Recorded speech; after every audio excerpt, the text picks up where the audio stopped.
Okay guys, we're going to talk about the Laplace transform today, alright? Now, why do we care about this? Well, let's look at a very familiar situation, alright? So we have mass on a spring, alright? We have mass equals 1, this is our, how big our friction is, this right here is how strong our spring is, and what we get after writing out our equation of ma equals F is that on the one hand we have mass is equal to 1, so there's the second derivative of position, acceleration, and the mass, and we have force, and that force is going to be negative 2 of our velocity minus 4 of our position. Another way of writing that is negative 2 first derivative of our position minus our position. And of course, turning this around, we end up with x double derivative plus 2x plus 4x equals 0. Okay, now we were able to solve this. Now how did we solve that? Well, the basic insight was that, exponential functions are great. Exponential functions usually are solutions to things, where basically like, you have derivatives in terms of, your itself right there. Let's try one of those, right? EAT, where A, we don't know which number that could be. That could be 0, could be negative, could be imaginary. And we could be using like sine and cosine. So we put an A in there, and we take the derivatives on EAT.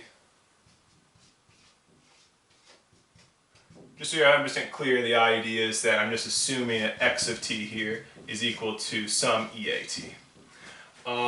Take those derivatives, I get a squared EAT plus 2a EAT. Right, got the a squared from the double derivative, got 1a from one derivative, got 0 extra a's from the 0 derivative, and this all turns into a squared plus 2a plus 4 times EAT.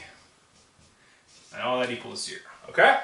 And we saw, if we want this to equal 0, then either this or that has to be 0. Now this is an exponential function. Those guys are never 0. It never happens. So that means that, so the solution to this equation here would be an exponential where that A satisfied this equation right here. Right? So basically, if EAT is your solution to this differential equation, that means that after taking those derivatives on it, this has to equal 0, which means this, without the EAT, has to equal 0. Alright? Now what's really amazing about this, what makes it so powerful, is that we turn a differential equation into an algebraic one, alright? And then it was a little bit of extra work thereafter to figure out what A's solve this. So, if you plug this into the quadratic formula, I'll just do that quickly just so we're clear. Over 2, and that's a different A, okay? That's the coefficient A. Then what we'd end up here is this is over 2 times 1. This is negative b plus or minus 4, right? This is 2 squared minus 4 times 1 times 4. And that gave us negative, actually I'll write it out a little bit more quickly.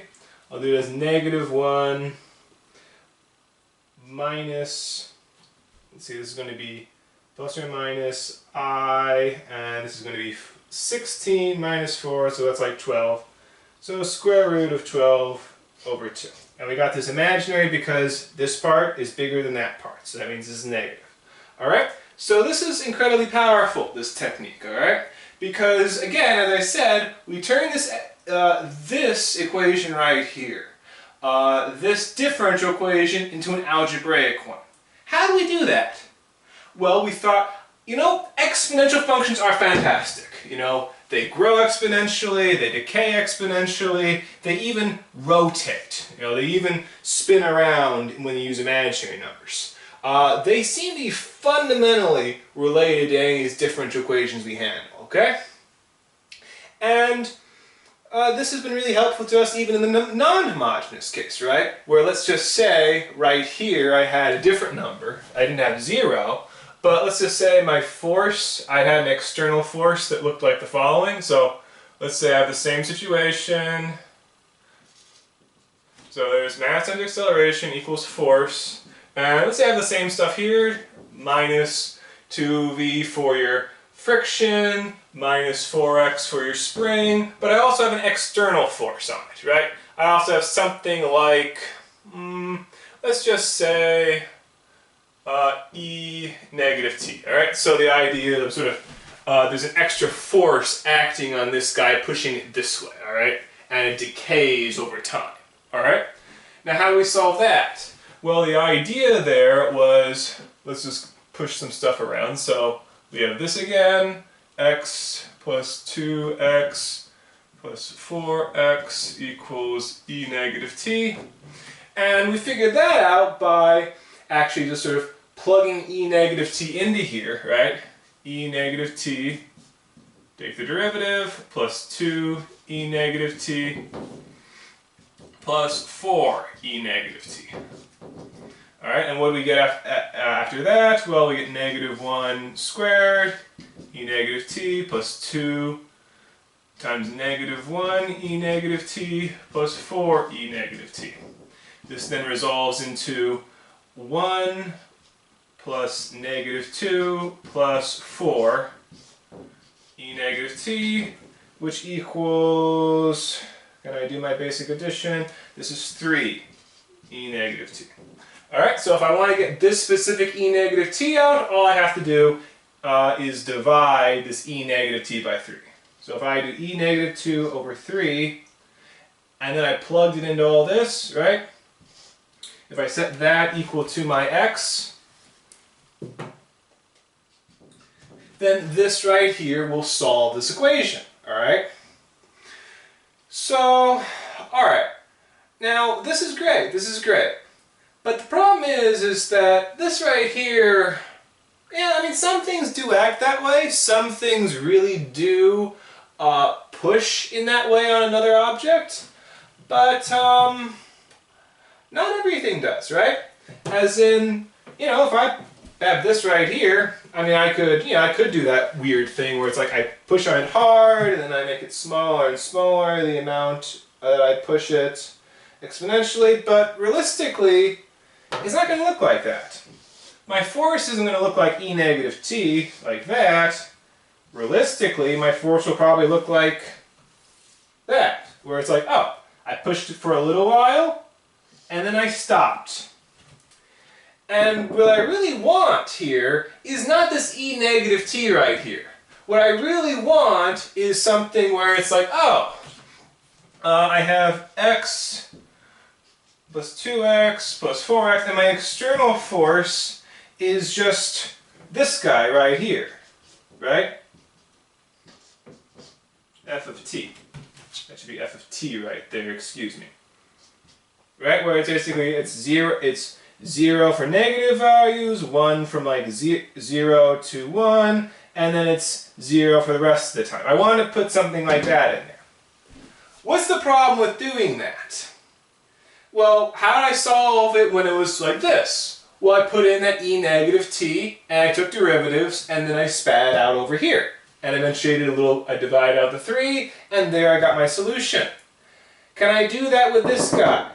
Can I put in this step function right here, this thing that basically is off, turns on, and then turns off, that basically doesn't do anything, then pushes it consistently, and then stops. Can I do that here? No! Because this guy is not just he's not differentiable, he's not even continuous. So how can I take a first derivative on him, or a second derivative on him? There's no way I can use this same method on this extremely reasonable and sensible kind of forcing function, okay? Like, yeah, I can do this nice pretty thing right here with this negative exponential where I put it in, take derivatives, divide out that extra number, get the solution. But I can't do it with something very sensible. So what should I do? What should I do in order to handle that? Obviously this analysis right here, it's great for as far as it goes, but it can't deal with one of those simple applications you can come up with. So basically what's going to happen, just to give you an idea here, is we're going to actually expand this idea out here. Of basically turning a differential equation into some kind of algebraic equation, okay?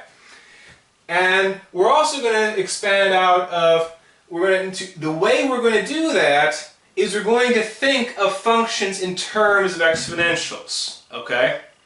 So, alright, that's great.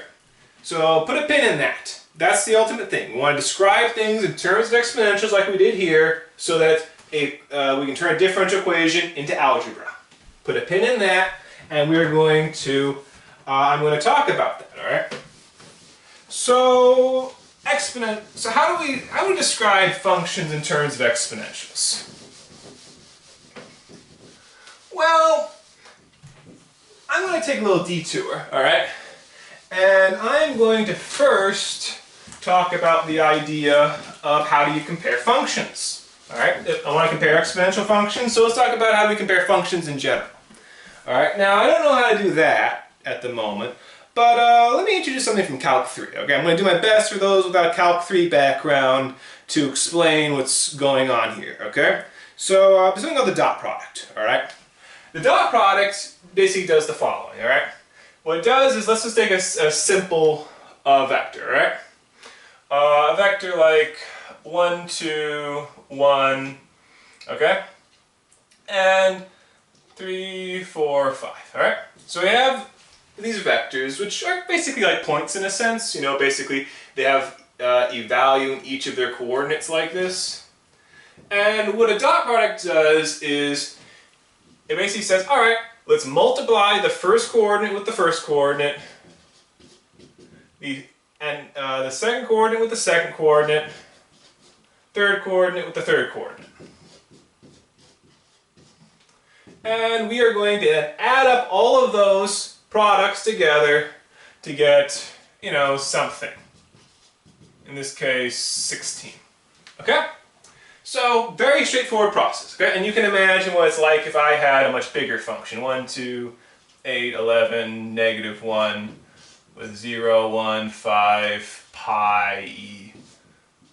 You know, I could do something like that, and you'd basically be, okay, you know, first with first, second with second, third with third, so on, and then add all together, alright? Now, why would you want to do this? Why would you want to do this? The answer is going to be because it's a great way to compare. Alright, so how do I know this actually does compare to vectors? Well, let's look at it this way, alright? Let's say I had this vector right here, which I'll just call, let's see, it's 1 over 2 up, so 1, 2, alright? And I dot him against another vector like 1, 1, alright? If I do that, I get 1, 2 dot against 1, 1, that's going to be 1 times 1 plus 2 times 1. 3. 3. Okay? And what happens though if I do it with another vector that looks like this, which is negative 2, 1. Alright? What does that look like? Well, this is going, let's do it. 1, 2 dot negative 2, 1. This is going to turn into negative 2 plus 2. Alright? Which is 0. Okay, so these two vectors that were kind of similar, they gave me a good size number. These two vectors that had nothing to do with each other, that's like, they actually have a right angle between each other, they're perpendicular. These guys have nothing to do with each other, I got 0, and let's say I did another vector, this one, negative 1, negative 2, the opposite direction here. If I dotted that against it, I get the following. I get negative 1, 1 times negative 1 is negative 1, 2 times negative 2 is negative 4, negative 5. So I get something pretty negative, okay? So basically, if you have like v dot w, that basically says how similar these vectors are.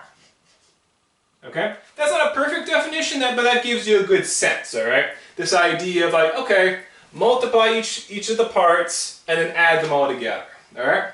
Now, that's good for like these two-dimensional ones, that's pretty clear, but what about bigger vectors like this, where there might be 5 parts? And by the way, one way to think of a vector is, you can think of it as like a spatial one, like this is your XYZ coordinate. Maybe this is maybe more like, oh, I'm running a business and I'm making $1 from this source of revenue, $2 from this one, $8 from another one. I'm losing money from this 5th source. You can imagine it like that. Or you have product and you have its the size, its width, its height, its length, how much red dye you used, how much green dye, how much of chemical X was produced in it, different properties. That's the way I think about vectors. Okay, so all right, let's move on. So what about another vector like, this sort of guy here? How would I compare these things? Well, I can just draw it like this, all right? So here's the 1st, 2nd, 3rd, 4th, 5th coordinate. And I'll just draw this out, okay? So 1, this is going to be 2 up, this is going to be 8 up, this is going to be 11 up, this is going to be -1, all right? So that's what 1, 2, 8, 11, -1 looks like. That's one way to draw. And what about this over here? This is, I can do the same thing. 1, 2, 3, 4, 5, and it's going to be 0, so it doesn't go up at all. 2 goes up a little bit, 5 goes up some, pi a little, and then goes down. Okay? Now one thing is to see here is, okay, so if I were to dot these two guys together, it looks like it'd be fairly large. Why do I say that? Because, big things are next to big things, right? At least comparatively big things. And little things, those are just trash anyway, so they're next to little things. And negative things, they become positive because you multiplied them together. Okay? So right here, because they look very similar, if I were to dot these two guys together, I would get a big number. Alright? Alternatively, if I were to do something like, if I try to dot this guy with maybe this other guy here, let's make him look like big here, small, small, and then big again. If I were to dot these two guys together, alright, then my big ones are next to small ones, and these big ones are also next to small ones. So this whole thing will just be small here, okay? That dot product will be small. Alright, does that make sense? The idea of you take, obviously when two vectors are similar, you get a big dot product, and when they're different, you get a small one, alright? Okay. Now, why do we care about this? Why am I spending all of this time explaining the dot product? The reason why is because I want to compare functions. But I haven't compared functions so far. I've only compared, these positions, these vectors. But I think, okay, well, how can I use this to compare two functions? I look at this and I think, like this right here, this 1, 2, 8, 11, -1. Now the way I drew this right here, where it actually looks an awful lot like a graph of a function, right? It doesn't have all the in-between values like, 0.5 or pi or, other things, but it has a lot of values here. Is there some way that I can expand the dot product to also apply to functions? Well, what am I doing when I do a dot product? What am I doing when I do dot product? The idea is I take all of the, basically I multiply all of the coordinates together and then I sum them all up. So let's just say I had two functions here. All right, f of t and g of t. Okay? And I wanted to compare them. How could I do a dot product like I have here? Well, I guess what I could do is I could multiply the two guys together. Okay? Just multiply them. So that now it's like, oh, okay, they're being whenever, you know, f1 will be multiplying by g1, f3 halves is multiplying by g3 halves, etc. But how do I add them all up? Integral. Integral. Remember, guys, this integral sign right here, that is a stylized S. It stands for sum, okay? So basically what you're doing here is you're adding up, you're basically taking the multiple of this ft and gt, and then you integrate it, okay? So let's just do this a little bit just to make sure we feel that.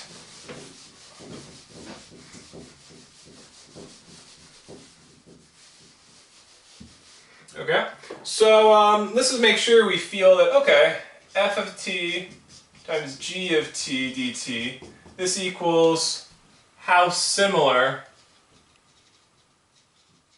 f and g are. Okay? Let's make sure we're clear about that. So let's say I had my f, let's just say I'm working on 0 to 1, alright? My f looks like this. My g, let's say it's like this, where it's like, so this is 1 from 0 to 1/2, 0 to 1/2 to 1. G is 0 from 0 to 1/2, and it's 1 from 1/2 to 1. Okay? So these guys have nothing to do with each other, right? Absolutely nothing to do with each other. So I feel like this should be 0, right? So let's try that out. F times g dt, 0 to 1, that's going to equal 0 to 1/2. That's going to be, f will be 1 from 0 to 1/2, g will be 0. Plus 1/2, not negative 1/2, what is 1/2? 1/2 to 1 will be 0 times 1, right? Because this guy is 0, f is 0 there, and g is equal to 1. And this is going to then equal, this will be 0 plus 0, which is 0. So, okay, this is good. This is good. All right, now let's look at another guy. Let's say I have x.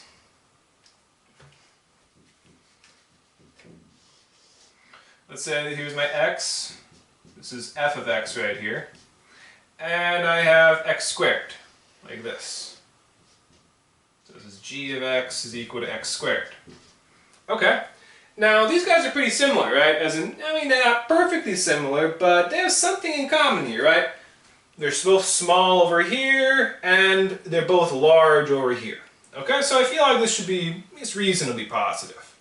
So x, 0 to 1, times x squared dx, that's going to equal 0, that's going to be x cubed, 0, 1.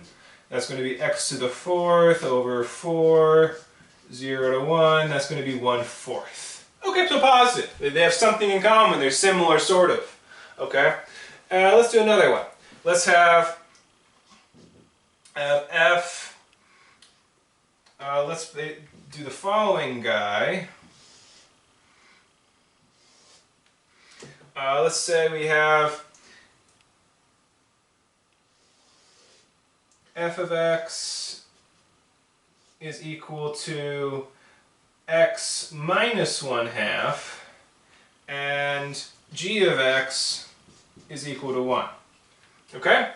Now this is they seem kind of similar over here, but then this guy is also positive over there, so they're not really similar, right? You get positive values over here, negative values over there. I integrate this guy, x minus 1/2 times 1 dx, 0, 1.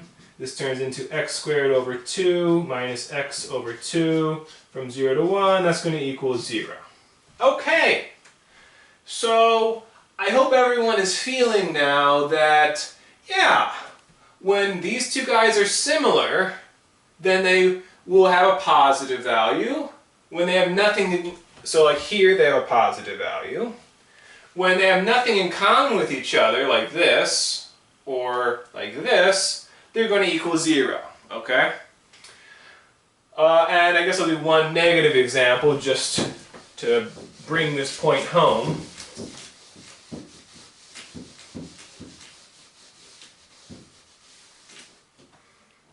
So let's do x, f of x equals x, and g of x is equal to, let's do cosine pi, negative cosine pi of x. Alright, so what does this look like here? Well, f of x looks like this. Cosine of pi of x, negative cosine of pi of x, looks like this. Okay? So these two guys are quite opposite in the sense of when this guy is positive, this guy is negative here. Alright? And again, you guys can do it out yourself. You have f of x times g of x from 0 to 1 here. This is going to be less than 0. This will be negative, okay? Alright. So I think I'm done there. Alright. Okay. Now I spent all this time trying to compare functions, alright? And why did I want to do that? Because I want to compare functions to one specific special kind of function, okay? One that has been incredibly important to us throughout differential equations. Exponentials. Alright, so let's look at exponentials now. Alright, let's see how we might compare f or g to an exponential function.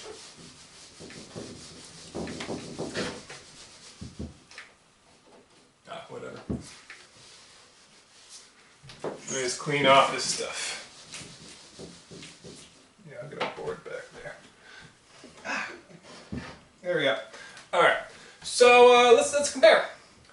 Let's say we have, let's see. So what we're going to do is we're going to compare f of x, some f of x we're interested in, to an exponential function. Alright? Now, one thing about this is going to be problematic because most functions you will not be able to integrate from negative infinity to infinity for this, okay? Because, well, let's just take a very obvious example. One function we might want to use is maybe x, right? Well, let's graph this out. Let's see this is the area underneath the curve right here. So what does this look like? This is going to basically look like, well, here's x, and here's the exponential function. So here's ex, here's x, and their product would probably look something like that. Okay? That shoots up to infinity. And because it shoots up to infinity, this area underneath the curve, the integral of the function, will be infinite. So this does not give us a reasonable answer there. This does not work for us. So what can we do instead? Well, I think, what if I do with negative exponentials? Like if this were a negative number, right? If I was comparing this to a negative exponential, f of x, e negative x, does that solve my problem here? Because I look at this and I think, yeah, there's negative exponential, here's x, multiply those two together, and I just get, you know, a slightly slower exponential. Okay? Yeah, that seems like it has finite area under that curve, right? Does it? One thing, I'm missing something here. This goes to negative infinity. So I'm missing all this stuff over here, which is infinitely large. So, okay, that's not going to work. What's the problem? Well, basically that negative infinity. What if I just told it to go to hell? What if I just wrote this out as 0 to infinity, f of x e negative x? That can work. That I can solve most of the time, right? Most things increase, like, x or sine of x or x squared or natural log of x. Some of these grow infinitely, but they don't grow nearly as fast as an exponential decays. Okay? So that means, oh yeah, I integrate x against this exponential, or sine, or x squared, or natural log of x. That will give me a real value, because this is decreasing so fast, so hard, that these guys do not go up to infinity, alright? Now, let's just say I hypothetically did e to the 2x, then that's increasing faster than that's decreasing, so we have a problem there, but we're not dealing with that guy right now, okay? We mostly deal with functions like this, at least in this context. Okay? And we'll even deal with him in a big way later. Okay. So, where do we go from here? Okay, so I've got this way of comparing f of x to this exponential. The thing is, though, is I don't just want to compare them just to that one exponential, right? I want to compare them to all kinds of exponentials, alright? So what do? I will compare him to not just negative x, but I will compare him to e negative alpha x. Or is it gamma? I think we use gamma here. Is that the one we like? Sure, I'll use gamma for now. Please forgive me if it's not the one we're familiar with, okay? This guy right here, just so we're clear, that's gamma. Okay. Alright. The reason why I use Greek letters is because it's different. Yeah, it's different. So, okay. So this is 0 to infinity. Okay. So, what's going on here? What does this give me when I solve this out? Well, let's use the sort of example we were looking at earlier that was so nice. That was, we were interested maybe in dealing with a function like this, right? Here's 0, here's 1, it goes up to 1. So, it's off, it's on, it's off, okay? I'm forcing it, and I stop forcing it. What happens when I put this in there? What happens? Well, what I end up with is 0, infinity. This guy is, let's see, this is f of x right here. So this guy, I guess I'll just rewrite it. Alright, I've got this f of x here, which is 1 for those values and then 0 for the rest. So I guess I'll break up this integral. I'll do 0 to 1, and on 0 to 1 it's 1. And then I'll do 1 to infinity, and 0 there. Okay, so this part right here, I'm just integrating e negative gamma x dx from 0 to 1, and over here it's 0. Alright, let's do this out. Let's do this out, guys. So this looks like what? Let's see, I'm integrating with respect to x, so this is going to be 1 over negative gamma e negative gamma x 0, 1. Okay? So I'll put in the 1 here, right? Let's see, put in the 1 right there for x. This is going to look like e negative gamma, then I do minus when I put in the 0, so 1. So I get this guy.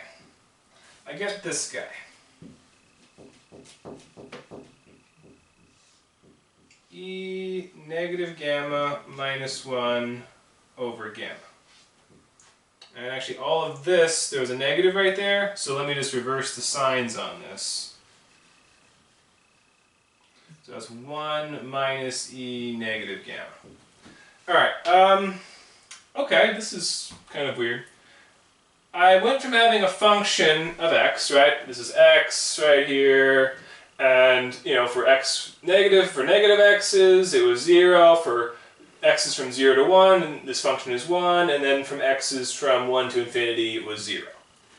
Now, after putting it through this thing right here, this multiplication by an exponential and an integration, I got out this guy with all these gammas. Now, one thing about these gammas here is that this is, in a sense, a new function in terms of gamma. All right? Let me draw that out for you. Okay? So, here's gamma. And here's whatever. And what does this look like here? Let's see. Let me just make it clear for myself what's going on here. So, let's see. Gamma, that's going to be, it's 1 over gamma, so it's like, this is what 1 over gamma looks like. And then 1 minus e negative gamma, let's see, as this gets large, this gets small, and as this gets small, this gets closer to 1. So it looks like this. So if I multiply those two guys together, 1 over gamma and 1 minus e negative gamma, is that infinite part, that 0 part probably just cancel out. It's say like a 1 right there, and then it decays. Like that. Okay? So it starts off large, and then it gets habitually smaller. Okay, does it make sense? Does this make sense? Well, let's look at this guy.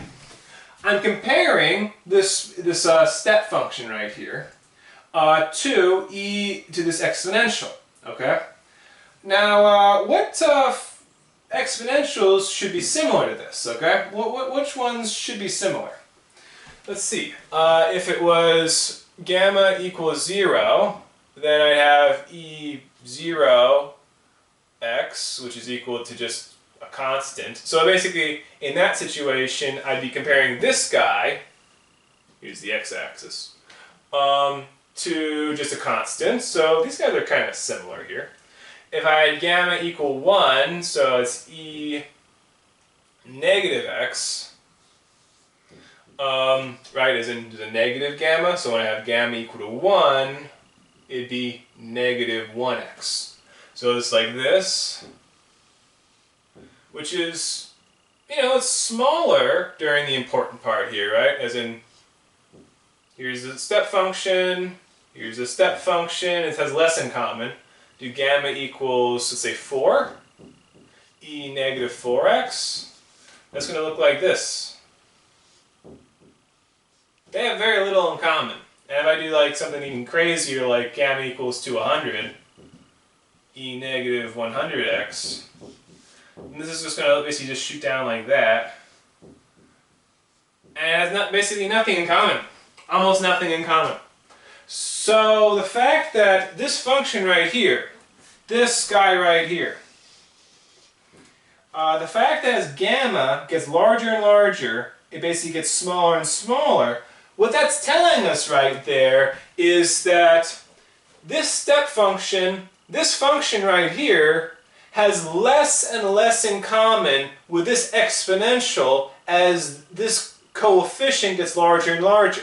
So these two guys are very similar when gamma is equal to 1, or gamma is equal to 0. Very similar. When gamma is equal to 1, they're kind of similar, sort of. When gamma equals 4, they're a little bit similar, very slightly. And when gamma equals like 100, they have almost nothing in common. They have trivial amount in common. Okay? So, all right. So what did I just do here? What did I just do here? I took some function, in this case, this function I'm very interested in. I compared it to these exponential functions. And I saw, oh, okay, the comparison looks like this. Very common to very uncommon. Very little in common, okay? And why do I want to do this? Because now I know how f is similar to these exponentials, okay? Now, Now again, you're probably getting really impatient with me right now. Deeply impatient. Because, again, I haven't shown you how to solve the differential equation yet. I haven't shown you how this helps, okay? And I talked all this about nonsense about, you know, turning differential equations into algebra and how we're going to use that idea again. But I haven't paid it off yet. So let me do that.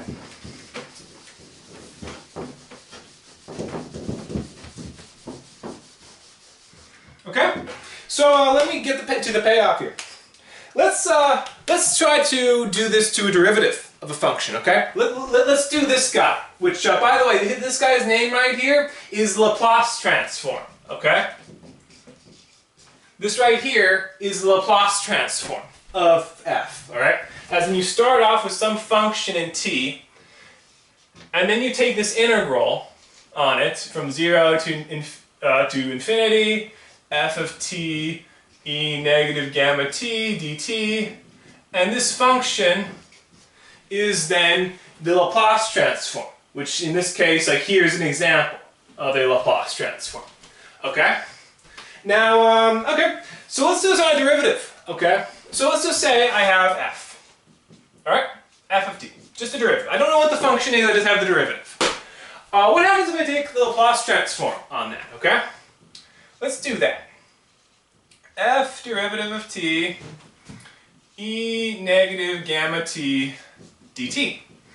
Alright, what can I do with this? Well, okay, I have a derivative over here, I have an exponential over there. I don't like this derivative over here. Maybe we should just get rid of that derivative, just use the regular f. What happens if I try to use the regular f? Well, I can get rid of this derivative by doing integration by parts. Okay, so let's do that.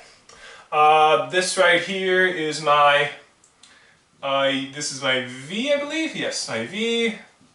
And this is my du. Or the other way around, actually. So this is my u, and this is my dv.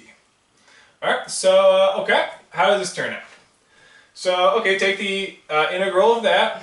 This is going to be f of t times e negative gamma t, evaluated for t equals 0 to t equals infinity, minus the integral of f of t times this guy, the integral of this guy, which will be e negative gamma t over gamma dt. Alright, this is going to be 0 to infinity. Okay. Alright, so let's rewrite this. Alright, so we can evaluate this sometimes. So let's see. So at t equals infinity, this is all going to die out, right? This f is probably something like t, or t squared, or natural log of t. It's something that's increasing more slowly than that, okay? So if we evaluate it at infinity, at a very long time into the future, this will be a very, very small number. This will be basically 0, okay? Because this f is probably something like that, which is increasing much more slowly than this is decreasing. So that's 0, okay? Then I take minus f of 0, e negative gamma 0, minus the integral of 0 to infinity. Let's see, this is an integral of dt, so I can take that gamma out actually. And I get f of t e negative, let's see, I have a derivative of that. Oh, excuse me guys, excuse me. Made a big mistake here.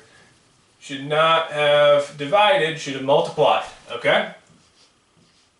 Let's just let that be our little secret, okay? So e negative gamma t, like that. Okay, so I got the derivative of that over here. So I'm going to take that negative gamma out. And I got e negative gamma t. Alright, now let's do this again. So 0, so let's see that out. This is negative, just f0. Because this right here, this turns into 1, because 0 in the exponential. And they have a plus, a gamma, 0, infinity, f of t, e negative gamma t dt. Huh. What's this guy? Oh yeah, he's the Laplace transform. Okay, so let's rewrite this. This is going to be a constant right here. This is a constant, right? Just a number. Just a flat out initial condition, right? An initial condition basically. Plus gamma times the Laplace transform of f. Now, something weird is going on here, okay? What's weird that's happening here? I had, basically what happened is I had a derivative of f of t, okay? And I took the Laplace transform on it, okay? I did the Laplace transform on this guy. The cursed L is just made me a Laplace transform. And what did I get? I got a constant, some number, like 4 or 8 or pi. And I got gamma times the Laplace transform. Basically, I just added a number and multiplied by a variable, and that was the same thing under the Laplace transform as the derivative. Okay? If it's not striking you how important this is, it will in a second, okay? So let's look at this. Let's do this for one more thing, okay? Let's take a bigger guy. Let's say I have two derivatives, all right? I can do the same sort of thing with two derivatives, okay? So I have f double derivative of t, e negative gamma t. Alright, so this is going to look like what exactly? Well, basically I'll have to do this twice over. I end up with, let's see, that's going to take a while for me to do. This is going to look like, let's just do it though, just so you guys can see it. And it's sort of the payoff is going to be in a minute, guys. Alright, so let's just start doing some integration by parts. So, okay, I'm going to get rid of one derivative on there, f derivative of t, e negative gamma t, from 0 to infinity, minus, we're going to be plus gamma, e f derivative of t, e negative gamma t. Then we're going to do it again. Okay, well this is going to, the infinity part disappears, the 0 part is there, so I get minus f derivative of t, e negative gamma at 0, plus gamma 0 infinity f derivative of t, e negative gamma t. Alright, okay, let's do it one more time. Alright. So this is going to be negative f, because that stays there. Didn't change that at all. Gamma. Do an integration of parts on the inside here.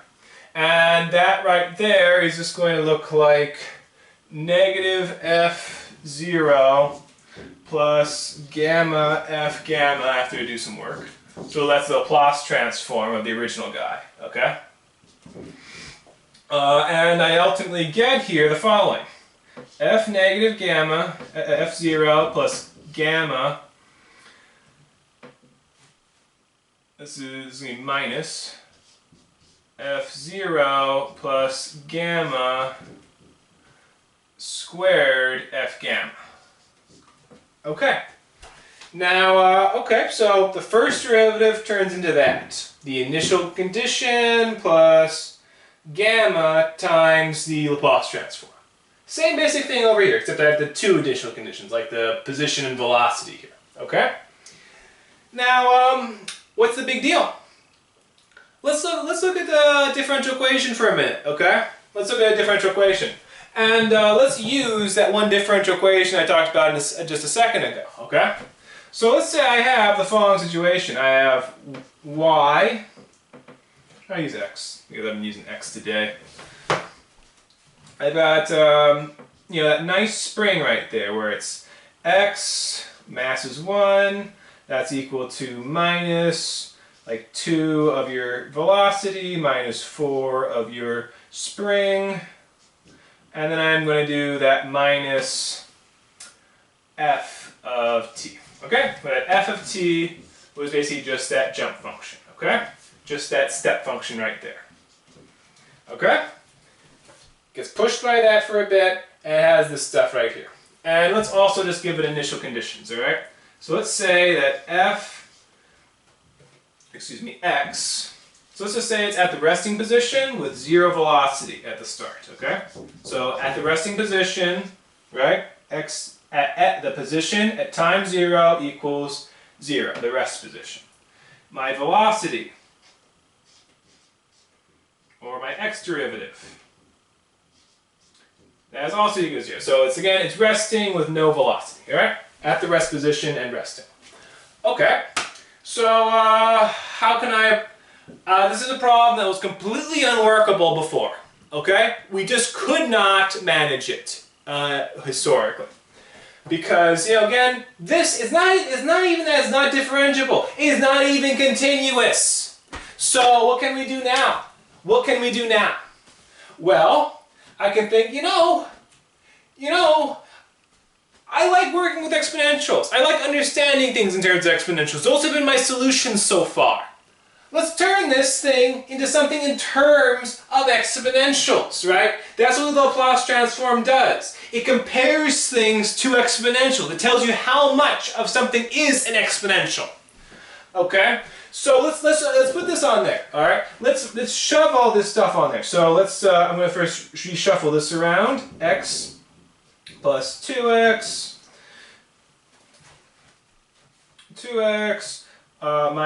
plus 4x equals f of t. Let's apply Laplace to all of that stuff, okay? Okay, let's do the Laplace transform on both sides of this guy. All right, what does that look like here? What does this turn into?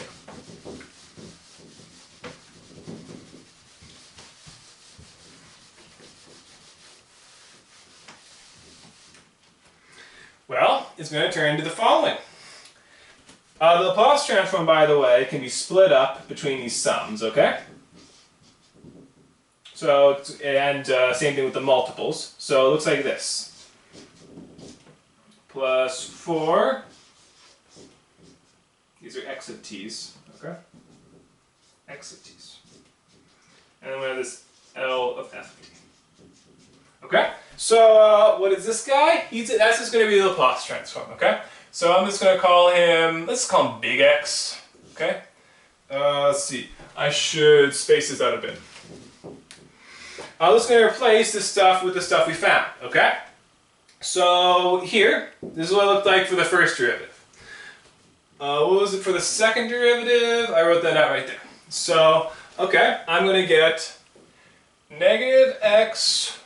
So this guy right here, that's going to equal negative x derivative 0 minus gamma times x 0 plus gamma squared of, let's call the Laplace transform of x of t x gamma. Okay, let's call it that way. X gamma. Alright, so I got this part right here. What about this part? That's going to be, I'm going to just put some space between this stuff. That's going to be, well, let's see, I have it right down here.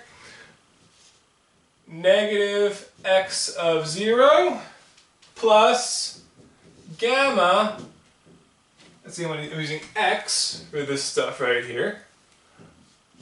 X gamma. Alright, and what about this last guy here? Well, that's just going to be the Laplace transform. Okay, so 4, and there's a 2 over here, by the way. This is 4x gamma. Alright, let me just write all that out a little more clear. Let's see, what are my initial conditions? Oh yeah, zeros, because I want to make life easy for myself. So this is going to be gamma squared x gamma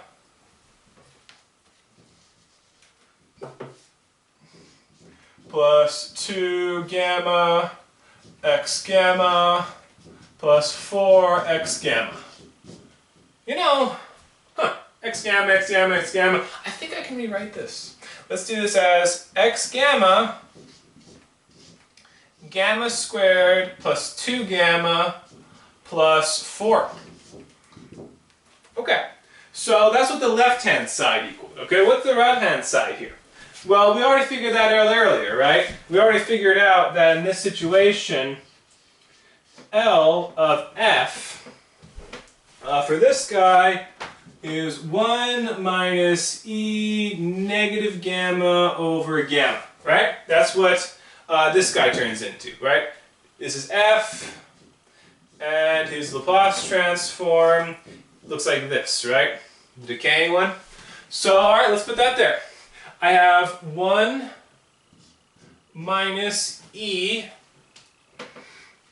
negative gamma over gamma. Okay, okay. So, alright. You know, what am I looking for again? I'm looking for a solution to this equation, right? Looking for a solution to this. Looking for some x that satisfies all this business here. Alright? So, what guy satisfies this? What x might satisfy? Well, I don't know. But what can I find out? You know, the Laplace transform with a solution, though, I can isolate, right? Right, this is the Laplace transform of the solution, not the solution, but the Laplace transform. This turns into 1, excuse me, let me rewrite this. 1 minus e negative gamma over gamma times gamma squared plus 2 gamma plus 4. Why is this a big deal? Because now, all I have to do, which sometimes is not trivial, but it's doable most of the time, all I have to do is just find what function, what x of t has that Laplace transform. I don't know the function yet. I do not know x of t. I'm clueless about that. But I do know it's a Laplace transform. I do know it's a Laplace transform. So if I can just basically look up and figure out how do I turn this into just the regular function, into the function in the time space, not the Laplace space, then I've got it. I've got it. Okay? I'll do that next time, all right? But basically, but look at this right here. This is amazing. I went from just a regular differential equation right over here, right? Very straightforward and intelligible one too, right? Just a spring with friction and a very sensible force of just pushing it and then I'm not. With normal, very reasonable initial conditions. I took a Laplace transform on it and suddenly I wasn't solving a differential equation anymore. I was doing algebra. I solved the Laplace transform of the solution, and now all I have to do is just go backwards. Alright, I'll do that next time of how to do that, but that's all it is. So let's just think of it this way. I start off with a problem, okay? You know, something like this. Alright, some regular problem. And what I want to do is find the solution. What I did here was I took a long distance shortcut, alright? I turned this problem into a different one by using Laplace, okay? And I got, you know, this whole thing right over here, basically like x gamma times all this other stuff, gamma squared plus 2 gamma plus 4 is equal to 1 minus e negative gamma over gamma. I got this equation. I did some algebra. Just algebra. Something you did in like 8th grade. And I got x gamma is equal to this thing over here, 1 minus e negative gamma over gamma times gamma squared plus 2 gamma plus 4. And then all I have to do now is just take the inverse Laplace transform. okay, to find out what the solution is. I don't have to go direct. I can do a long distance shortcut. Alright, and you know what's the most incredible thing about this? You want to know what is so maddeningly insane about this? It's the fact that we're able to do this with a function which is not even continuous. We can solve differential equations which aren't even continuous. And that is why Laplace is an amazing man who deserves to be known for all of history.